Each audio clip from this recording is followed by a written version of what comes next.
Hi everyone, welcome back to my channel. I'm Viola Helen and today I just wanted to talk about my gap year experience.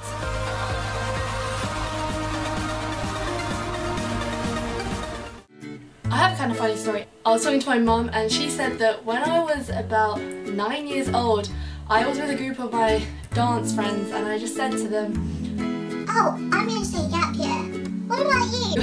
And she said that ever since I kind of knew what a gap year was, I knew that I was going to take one. Obviously I did take one, but well, that was just a funny story to put out there. I knew for a long time that I wanted to take a gap year after my A-levels because as a lover of travel I wanted to have a year just to myself where I could travel, where I could explore and I could do different things before going straight into university. I always knew that taking a year out didn't mean that I didn't have to go to university, which is the career path that I chose. I knew it would only delay it and I just really wanted to have a break from work and exams and pressure and all of that kind of stuff, so a year to myself wasn't going to do me any harm. I started planning with a friend at the end of year 12, at the end of lower 6th, and I've known her since I was 3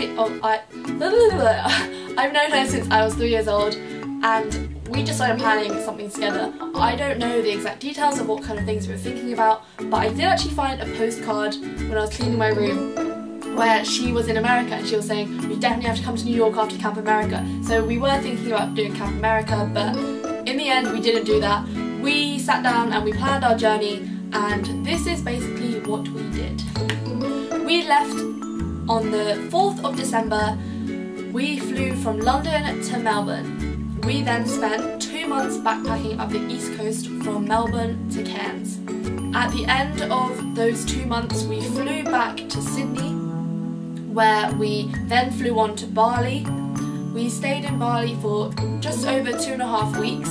We took that as a breather and just explored the island and relaxed, and then after those 2.5 weeks we flew on to Shijiazhuang, which is a city an hour outside of Beijing, where we both studied Mandarin very intensively for 1 month, 4 hours 1-to-1, so 20 hours a week for 4 weeks.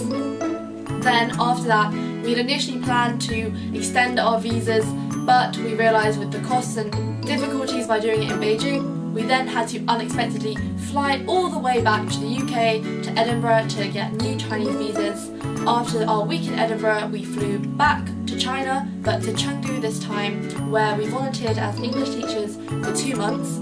After that, we kind of split off for 2 weeks in our separate ways. I went straight back to Shijiazhuang to the intensive Mandarin school, where Alice, my friend, went to stay with her family friends for 2 weeks. So I was there for a month and then she rejoined me for the last 2 weeks, although I went back to Chengdu, and yeah, there was a bit of stuff in between.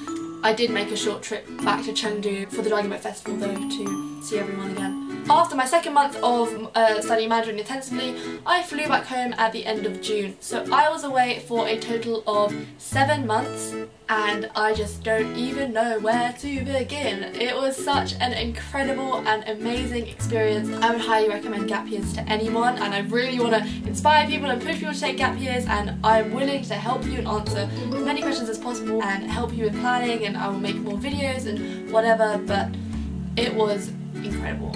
I met so many amazing people, so many inspirational people, so many people that I am now friends with and they live all over the world. I had so many crazy experiences that I would not have had the chance to have had, and I genuinely don't know where to begin because I learned so many things, I had so many different experiences. I jumped out of a plane. I overcame my fear of heights. I mean, I was terrified to jump out of the plane, but I did it. I did my first scuba dive. Okay, that I don't want to talk about that because I almost died. I'm not even joking, like I almost died.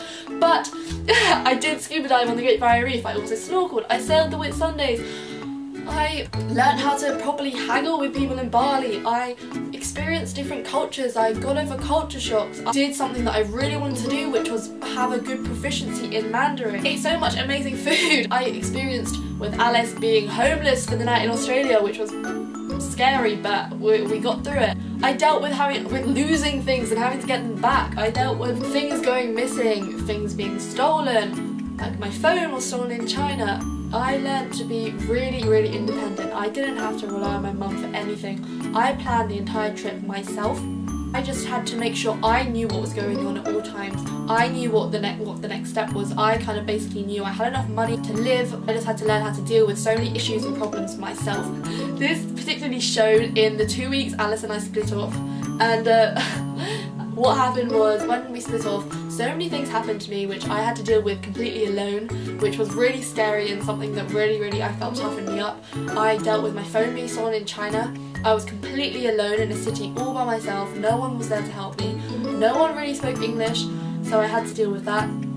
I had to deal with being made homeless in Shijiazhuang. A shout out to Johannes because he really helped me when that happened. I had to deal with so many different things. I learned how to properly budget. At university, you do get a loan, or you don't get a loan because you have money, but you mainly get a loan, but you also have an overdraft. When I went away on my travels for 7 months, the money I took with me was the money I had. If I spent it all, then I would just be stuck and homeless. I really had to probably stick to a very good budget and make sure that I didn't overspend and had enough money to live. So I'm very proud of myself for doing that and saving the money and coming back. I just had an incredible experience. There's so many people I've spoken to who want to take gap years, but then they won't actually be taking them because they think, oh, I'm not going to get into a good university if I take a gap year. Universities don't like gap years.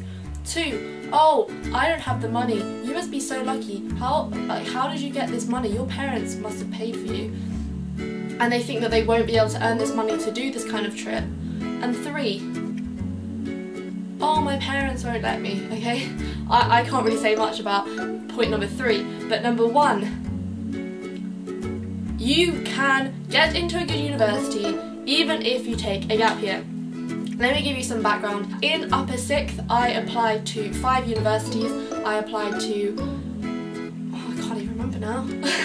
Birmingham, Edinburgh, Newcastle, Exeter and Oxford. I applied to all of them with deferred entry, so I applied knowing that I wanted to take a year out, and I am actually going to Oxford in October and they gave me an offer with a deferred entry, so you can get into a good university provided that you know what you're going to do in your gap year and you have something planned.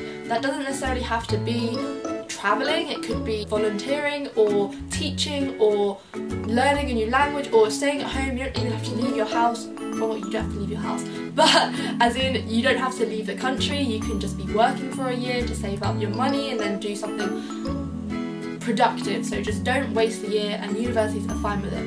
And number 2, I get so annoyed when people say to me, oh, you're so lucky that your parents give you money. Like, no. I didn't get a single penny from my mother. I earned every single penny myself. And the thing is, you guys can too. If you really want to take a year out, you can do it. You can earn the money yourself. You can save up. It is really hard. So that's another thing I learned. Before I left in December, I spent July until November working full-time. I worked 4 different jobs and I saved up every single penny. I had a little bit of spending money, so I think maybe I took a little bit of money, I don't know the percentage, but at least 90% of it I stashed away for my travels, and that is how I saved up. And also I used birthday money that I saved up and Christmas money because I knew obviously I wanted to take a gap year, and I knew Australia in particular was going to be extremely expensive and flights in general, so I did save up during year 13 as well. I just had an incredible experience. As I've said, I spent 4 months out of 7 of my travels in China, and that was personal preference. So everyone else's journey and their travels, if they take a gap year, are their own choice and they have their reason behind it. Mine is because I am originally from China, I am adopted, and I wanted to go back to China. It was my 4th or 5th time going back to China. But I wanted to go back and spend some time there. I already have the GCSE in Mandarin, but I hadn't touched this for over 2.5 years by the time I went back. I wanted to go back and not only experience the culture and actually live there, I wanted to pick up the language again, and I did that successfully, and I can now speak pretty good level of Mandarin, although I do think after being at home, it's been over 2 weeks now, I think that I'm losing it all. But I did learn a lot of Mandarin. I was able to get around independently without anyone else using just my Mandarin, and I also had the experience of learning about Chinese life and seeing how the Chinese schools are. I mean, they're crazy, they go to school every single freaking day of the week. It's so different from here. Teaching as well was another experience in itself, not only because it was in China, but just teaching English as a foreign language, that was tough. I learned how to plan lessons, I learned how to make things fun and interactive.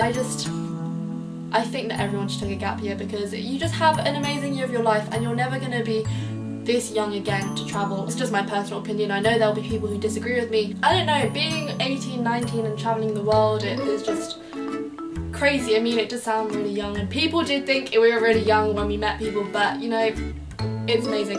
I also know a lot of people in university now do regret not taking a gap year, so if you are doubting it, leave me a comment down below and I will answer it. Or if you are stuck or you really do want to take one and you don't know what to do or where to start, then you can drop me an email or you can leave a comment below and maybe I'll make a video on how I planned my gap year. I do really want to encourage people to take them. Hopefully my vlogs will encourage you and inspire you to go and travel, and my story that you can still go to a good university if you take a gap year and other things like that, and I do really hope I can help a lot of people and just, I don't know, just take a gap year. No, I mean it's your choice, but that is my personal opinion, and if there's any questions or anything like that, then just leave it below and I will do my best to answer it. I think I've covered most things. If I haven't, just ask me the question. This is just me rambling to my camera, but hopefully there are people who are going to watch this